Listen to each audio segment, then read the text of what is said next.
ان کی طرف سے بھی کوتاہیاں رہتی ہیں. یعنی ایسا بنا دیا گیا ہے کہ لوگ مذہبی لوگوں کو دیکھنے سے اسلام کو جسٹیفائی کرتے ہیں کہ ان کا رویہ دیکھیں گے کیسا ہے لہذا اسلام بھی ایسا ہوگا. حالانکہ اسلامی احکام کو دیکھنا چاہیے، صحابہ کرام کی زندگی کو دیکھنا چاہیے، نبی کی زندگی کو دیکھنا چاہیے. اب بہت سارے مسلمانوں کے اندر ہی جب مذہب بیداری وہ دیکھتے ہیں تو جو نیچے کا طبقہ ہے، نوجوان نسل، وہ یہ سمجھتی ہے کہ مسلمان رہتے ہوئے ان چیزوں کو کیا جا سکتا ہے. مثال کے طور پہ جو مسلم ایکٹرز ہیں یہ کیا کیا کرتے ہیں آپ سب جانتے ہیں. تو جو ان کو فالو کرنے والے ہیں وہ یہ سمجھتے ہیں کہ دیکھو وہ بھی مسلمان ہے، ایک مولانا ہے جو نمازوں کی پابندی کرتا ہے وہ بھی مسلمان ہے. تو آسانی ایسا مسلمان بننے میں ہے، یعنی جہاں اپنے نفس کی خواہشات بھی پوری ہو سکے اور انسان مسلمان بھی رہ سکے. تو مذہب کو صرف اپنی نجی زندگی تک محدود رکھنا چاہتا ہے کہ میں زبان سے کہتا رہا ہوں مسلمان ہے، لیکن جو اس کی پابندیاں ہیں، اس کے جو احکام ہیں، ان کو اپنانا نہیں چاہتا، ان کو بوجھ سمجھتا ہے. وجہ اس کی ہے کہ مغرب کی طرف سے ایسے اصول اس کے ذہن میں بٹھا دیے گئے ہیں کہ بالادستی انسان کو خود ہے، نہ کہ کوئی اور اس کے اوپر قانون چلائے. لہذا وہ اللہ کے قانون کو بھی ایسا سمجھتا ہے گویا کہ نعوذ باللہ کوئی میرے برابر کے انسان کے قانون ہے. حالانکہ اگر اس کے ذہن میں یہ بات ہو کہ میں ایک بندہ ہوں، کسی کا بنایا ہوا ہوں، اور بنانے والے کو اختیار ہوتا ہے کہ اپنی ملکیت میں جیسا چاہے تصرف کرے، مجھے تو اس کا احسان مند رہنا ہے، تو اس کے ہر حکم کی بجا آوری کے لیے تیار ہو جائے گا. لیکن لبرلزم یعنی ایسا نظریہ اختیار کرنا کہ ہم کسی مذہبی چیز کو اختیار نہیں کریں گے، اپنی جو نفسانی خواہشات ہے اس سے اوپر اس کو رکھنے کے لیے، جہاں تک ہمارا نفس قبول کر رہا ہے، جہاں تک ہمیں لذت محسوس ہو رہی ہے، ٹھیک ہے اس چیز کو ہم لے لیں گے. اگر ٹوپی کہیں لگانے کو ہمارا من کر رہا ہے لگا لیں گے، نماز کو کبھی جی کرا پڑھ لیں گے، نہیں کرا نہیں پڑھیں گے، ریلیشن میں کسی کے ساتھ رہنے کو جی کر رہا ہے رہیں گے. تو یہ ساری کی ساری چیزیں جو بچپن کے اندر ہی ذہنوں میں گھسا دی جاتی ہے، یہ ان کے لیے جو پڑھا لکھا طبقہ ہے وہ تو اس جو جتنے ازم ہے ان سے متاثر ہو کر مذہب بیزار ہو رہا ہے، اور جو غیر پڑھا لکھا طبقہ ہے وہ جہالت کی وجہ سے اور اپنی مذہبی پابندیوں سے جان بچانے کے لیے مذہب بیزار ہو رہا ہے، یا پھر پروپیگنڈے کا شکار ہو رہا ہے. جو تحریکیں چل رہی ہے ایکس مسلم وغیرہ کی، وہ ان سے متاثر ہو رہا ہے. بلکہ انہیں ایکس مسلم کہنا ہی بیکار ہے، ان کو مرتدین کہنا چاہیے. بہرحال بالکل. اب ہم آخری سوال کی طرف چلتے ہیں کہ ہیومنزم یعنی کہ انسانیت پرستی کیا ہے، اس کے کیا اس کا دائرہ کار ہے اور اس کی کیا کیا تفصیلات ہیں، بتائیے گا. دیکھیے آپ اگر ہیومنزم کو دیکھیں تو جتنے بھی ازم ہیں یہ سب کی ماں ہے، ایتھزم کی بھی یہی ماں ہے، یہی جڑ ہے. کیونکہ اس کا نعرہ بہت اچھا ہے، اس کا نعرہ ہے انسانیت پرستی. بلکہ یہ انسانیت پرستی تو ہم ترجمہ کر رہے ہیں، وہ تو کہتے ہیں انسانیت پسندی، یعنی ہمیں انسانیت دکھانی ہے، اچھا سلوک کرنا ہے دوسروں کے ساتھ، لوگوں کی مدد کرنی ہے، انسان بن کر جینا ہے. تو سننے میں بڑا اچھا لگتا ہے. لیکن جب آپ اس کی تعریف پڑھیں گے، وہ برٹانیکا پہ آپ دیکھیں یا کہیں بھی اس کی تعریف دیکھیں گے، تو اس کی تعریف میں یہ بات آتی ہے کہ انسان اپنے اوپر کلی اختیار رکھتا ہے، خدا کو اس کے اوپر اختیار نہیں ہے. لہذا وہ اپنی عقل سے فیصلہ کرے گا، جو کام کرنا چاہے گا اس کو وہ کرے گا، جس سے وہ رکنا چاہے گا اس سے وہ رکے گا. یہ ہے انسانیت پرستی. ہیومنزم کا اصل ترجمہ ہے انسانیت پرستی، یعنی خود انسان کو پوجنا. ایک اعلیٰ طاقت انسان ہے کائنات کے اندر جو سب سے بڑھ کر ہے، اس کے علاوہ کوئی طاقت نہیں ہے. یہ اصل چیز ہے. اور جب انسان اپنے ذہن میں خیالات لاتا ہے کہ مجھے اپنے فیصلے خود لینے ہیں، آج بھی جو ہمارے مسلمان ہیں لیکن وہ نام کے مسلمان ہیں اور اسلام پر طرح طرح کے اعتراضات کرتے ہیں، بڑے بڑے عہدوں پر چلے جاتے ہیں، وہ بھی اسی کا شکار ہیں.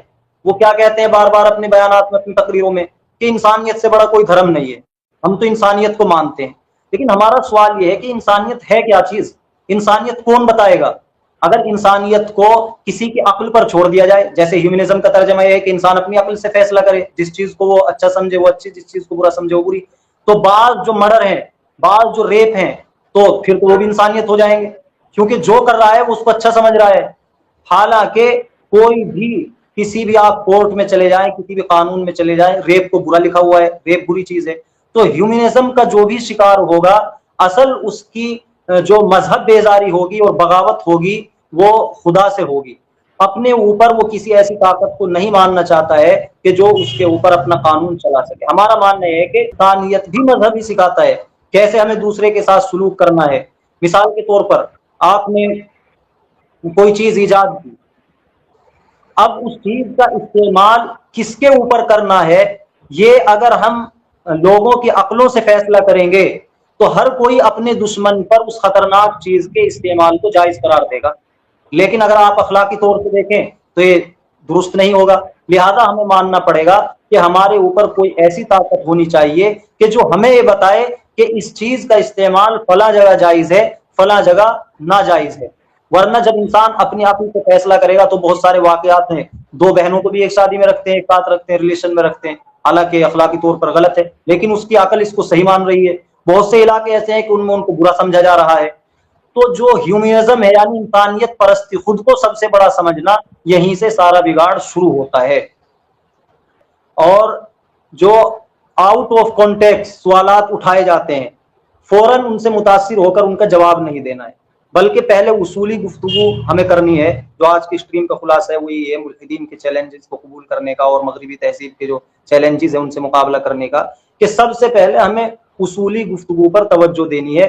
خالق کا وجود، اسی طرح دنیا کا مقصد کیا ہے، انسان کا مقصد کیا ہے، رسالت کا ثبوت، نبی کا سچا ہونا، وحی کا ثبوت، یہ تمام کی تمام چیزیں جب ثابت ہو جائیں گی تو پھر نیچے کی باتوں کا ماننا ضروری ہو جائے گا۔ وجہ اس کی ہے کہ جب ہم کسی ڈاکٹر پر بھروسہ کر لیتے ہیں، پہلے تو ہم ڈاکٹر کی تحقیق کرتے ہیں کہ ڈاکٹر کیسا ہے یا اسپتال کیسا ہے، لیکن جب ایک مرتبہ تحقیق ہو جاتی ہے کہ ڈاکٹر اچھا ہے، اسپتال اچھا ہے، تو پھر ہم اس کے ہر نسخے پر، اس کی لکھی ہوئی ہر دوائی پر اعتراض نہیں کرتے کہ بھائی اس مرض میں تو یہ ہونی چاہیے تھی، آپ نے یہ لکھ دی، فلاں ڈاکٹر تو یہ لکھ رہا ہے، آپ نے یہ لکھ دی۔ کیوں؟ اس لیے کہ اصولی طور پر ہم اس کو مان چکے ہیں۔